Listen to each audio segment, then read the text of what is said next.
What's going on, my good people? Welcome back to Play to Win with More Than the Coach Mike Holmes here, where I focus on scholarship over emotionalism in each aspect of life. And today I'm back with my series titled Ribs2Divinity, where the goal is to move women from the idea that they're a rib to operating in their divine nature. And today with my message in this video, it's titled, Where is the Feminine Principle? Right? So just to get started, and like as I mentioned in my last video, as was taught in original culture, by nature, woman is the grand architect who brings life from the spiritual to the physical.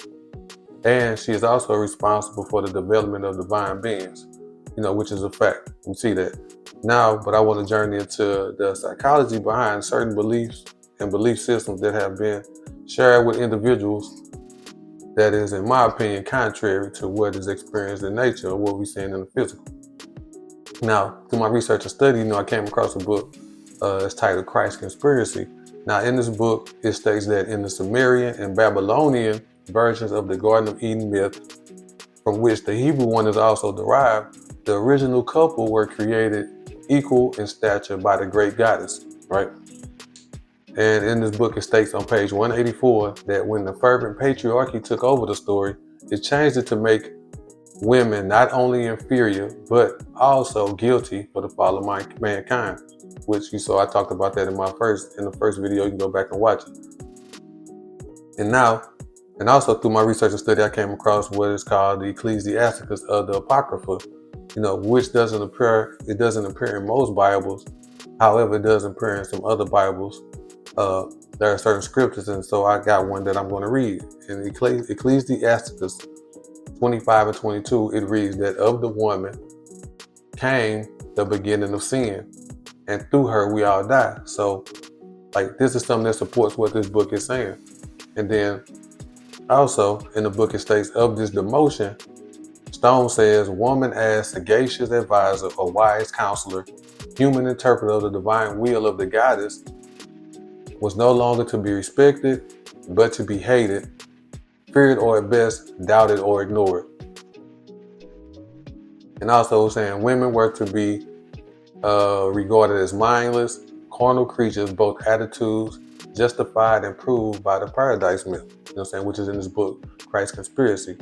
And so I want to move on to, a Bible verse. So 1 Timothy 2, 11 through 15. It reads, a woman should learn in quietness and full submission.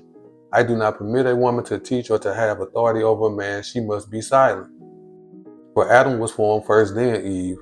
And Adam was not the one deceived. It was the woman who was deceived and became a sinner. But women will be saved through children, if they continue in faith, love, and holiness with propriety. So my question to this is when I read this now, it's so is it saying that if a woman doesn't have a child, she can't be saved? So according to the book, Christ Conspiracy, it's statements like this that are carefully designed to suppress the earlier social structure, continually presented by the myth of Adam and Eve as divine proof that man must hold the ultimate authority. And this is found on page 185 in this book. So moving on to 1 Corinthians 11, 7 through 9, it says, a man ought not to cover his head, since he is the image and glory of God. But the woman is the glory of man. For man did not come from woman, but woman from man. Neither was man created for woman, but woman for man. And so through my research and study as well, I came through the Quran. And so the Quran in 4 and 34 states that Allah created women for men's enjoyment, punish any who rebel against your desires.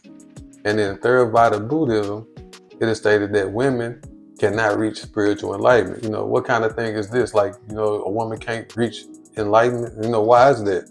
So reading this stuff and then reading the book and seeing, those statements, it's man, it's supporting a lot of these scriptures, and a lot of these belief systems are actually supporting what this book is saying, through my research and study. Whereas I never thought about this before, I'm just being taught, this is the word and this is how it's supposed to be. But like I said, that's all the information that I had. And so now, you look at women a certain way because you're being taught a certain way. You're not even knowing it consciously, you're taking this in subconsciously. as well. So, like I say, but the point that I want to make with this talk, and I want women to get is like, if you notice, all of these belief systems only have male guides. And so where is the feminine? Where is the balance? Like, where is the goddess? Why is not a goddess ever talked about? You know what I'm saying? It's just male. But like you say, in nature, it's male and female.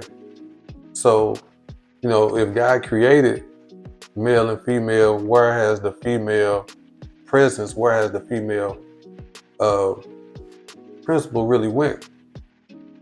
You know, with that. So that's my question. So, it's like, where's your example? And so, you know, where is the feminine? Why is like a goddess never talked about, or you know, a Allah is, or a Buddha is? You know, Buddha is like, where is the feminine principle? You know, that's the message I really want to get across in this video. Like, so, ladies, you're practicing these things, so you in these belief systems. Like, why is it like, you know, you're being talked down on, or you're being put down?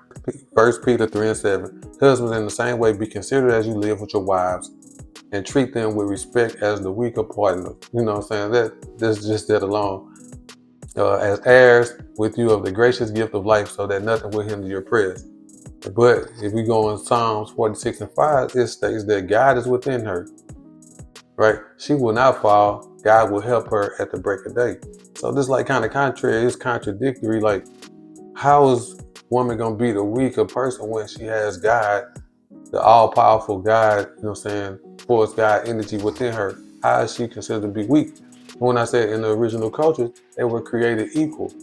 You see what I'm saying? So like, if you understand this book and then you start looking at how certain scriptures and how certain things is written, you know what I'm saying, it just make you look at it differently. So this is my thing. So ladies, my question is, how can you be weaker when, like I say, from original culture, if you would know that the goddess is within you? You know, just like if you're gonna say God is within you, goddess is within you.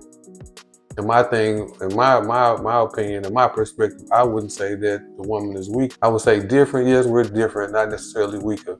And like I shared, in original culture, the male and female were created equal. You know, with that being said, that's my video. You know what I'm saying? Like, share, subscribe to the channel, and comment below and let me know what you think.